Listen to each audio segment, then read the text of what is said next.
आज हम एक बहुत ही दिलचस्प स्क्रिप्ट को समझने की कोशिश करेंगे जिसका नाम है किम जंग उन, the mysterious ruler of the frozen kingdom. हम इसके स्ट्रक्चर को परत दर परत खोलेंगे और ये जानने की कोशिश करेंगे कि आखिर इसकी कहानी में ऐसा क्या है जो इसे इतना पावरफुल बनाता है। कहानी की शुरुआत ही देखिए, पहली ही लाइन से एक रहस्यमयी दुनिया की तस्वीर सामने आ जाती है। ये जो शब्द है ना, राज भरा देश, बर्फ और खामोशी, ये एकदम से एक माहौल बना देते हैं। एक ऐसी दुनिया जो सबसे अलग है और जिसके अंदर कई राज दबे हुए हैं।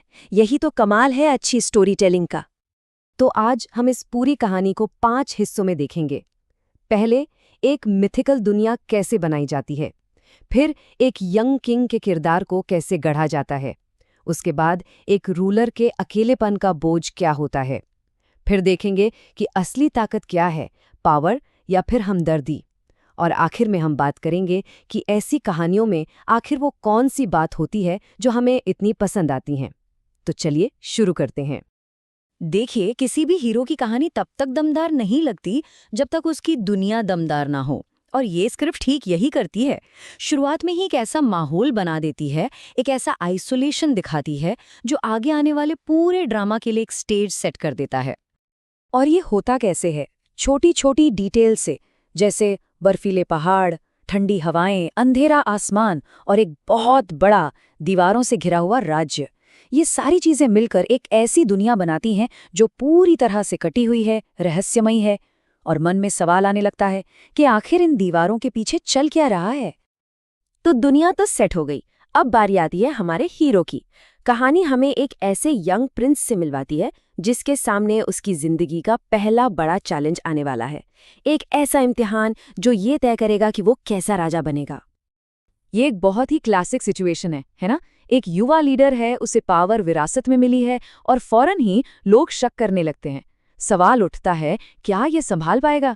और बस यही सवाल उसे खुद को साबित करने का मोटिवेशन देता है। और उसका जवाब देखिए कितना पावरफुल है। वो कहता है, मेरे पिता ने मुझे सिर्फ तख्त नहीं दिया, उन्होंने मुझे जिम्मेदारी दी है। बस इस एक लाइन से वो फौरन खुद को एक सीरियस, एक जिम्मेदार लीडर के तौर पर पेश कर देता है। लोगों की सोच को सीधा चालन। स्टोरी टेलिंग की भाषा में इसे टेस्ट ऑफ पावर कहते हैं। मतलब ये हीरो के लिए शाइन करने का एक परफेक्ट मौका होता है। बाहर से कोई खतरा आता है, हीरो उसका सामना करता है और बहुत जल्दी अपनी ताकत और इरादा सबको दिखा देता है। ऑडियंस को भी समझ आ जाता है कि भाई इसे हल्के में लेना बहुत बड़ी गलती होगी। और फिर आता है वो मोमेंट जब दुश्मन के जहाज सामने होते हैं तो वो जरा भी नहीं हिचकिचाता। उसका ऑर्डर एकदम साफ और बुलंद है, उन्हें दिखा दो फ्रोजन किंगडम कमजोर नहीं। और बस एक ही पल में सारे शक खत्म। उसने अपना पहला टेस्ट शानदार तरीके से पास कर लिया है। लेकिन कहानी सिर्फ बाहरी लड़ाइयों की नहीं होती है ना। असली गहराई तो तब आती है जब कहानी कैरेक्टर के अंदर झांकती है। अब कहानी का फोकस बदलता है और हमें उस शासक का अकेलापन दिखाई देता है, उसका अंदरूनी संघर्ष जो उसे एक मशीन नहीं बल्कि एक इंसान बनाता है। तो यहाँ हमें कैरेक्टर के 2 पहलू दिखते हैं। एक तरफ दुनिया के लिए वो एक ताकतवर, मजबूत और जिसे सब डरते हैं वैसा राजा है, और दूसरी तरफ अंदर से वो बिल्कुल अकेला है, जिसे कोई समझने वाला नहीं, जो बस एक कनेक्शन ढूंढ रहा है। यही कॉन्ट्रास्ट उस किरदार को इतना दिलचस्प और कॉम्प्लेक्स बना देता है। और ये लाइन, सब मुझसे डरते हैं पर क्या कोई मुझे समझता भी है, ये सीधा दिल पर लगती है। यहाँ वो सिर्फ एक राजा नहीं है, वो एक अकेला इंसान है। और यही वल्नरेबिलिटी, यही कमजोरी उसे हमारे लिए और ज्यादा रियल और रिलेटेबल बना देती है। तो एक टेस्ट तो पास हो गया, पर अब आता है दूसरा टेस्ट।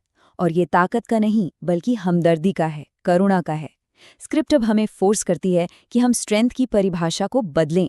मतलब मिलिट्री पावर से हटकर दया और रहम के बारे में सोचें। अब एक अलग तरह की लीडरशिप की जरूरत है। इस बार जो दुश्मन है वो कोई सेना नहीं है, वो है सूखा। लोग भूखे हैं और उन्हें लग रहा है कि उनके राजा ने उन्हें उनके हाल पर छोड़ दिया है। तो ये उसकी मिलिट्री की परीक्षा नहीं है, ये परीक्षा है कि वो अपने लोगों का दिल जीत पाता है या नहीं। और यहाँ उसका जो रिएक्शन होता है वो कहानी का टर्निंग पॉइंट है। उसका ऑर्डर है, खजाना खोल दो, अनाज लोगों तक पहुंचना चाहिए। वो अपनी दौलत से ज्यादा अपने लोगों को अहमियत देता है। और यहीं वो साबित करता है कि असली ताकत तलवार में नहीं बल्कि अपने लोगों की देखभाल करने में है।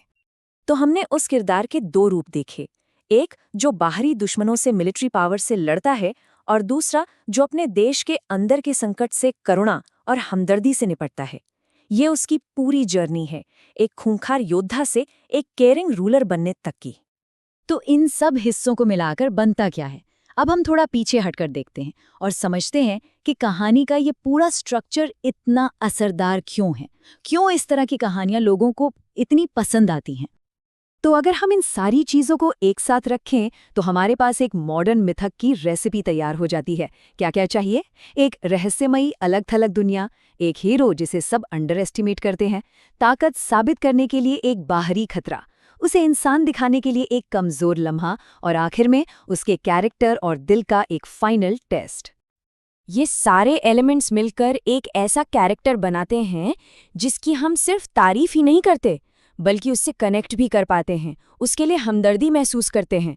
ये एक बहुत पावरफुल फॉर्मूला है एक ऐसा हीरो बनाने का जो वाकई दिल में उतर जाए। तो आखिर में सवाल ये उठता है कि ये सब हमें बताता क्या है? इस तरह की कहानी से हमें ये क्या पता चलता है कि हमें कैसे हीरो, कैसे लीडर पसंद आते हैं? शायद ये हमें याद दिलाता है कि हम अपने लीडर्स में दोनों चीज़ें देखना चाहते हैं, ताकत भी और हमदर्दी भी। मतलब पावर और इंसानियत का एक परफेक्ट बैलेंस। सोचने वाली बात है ना?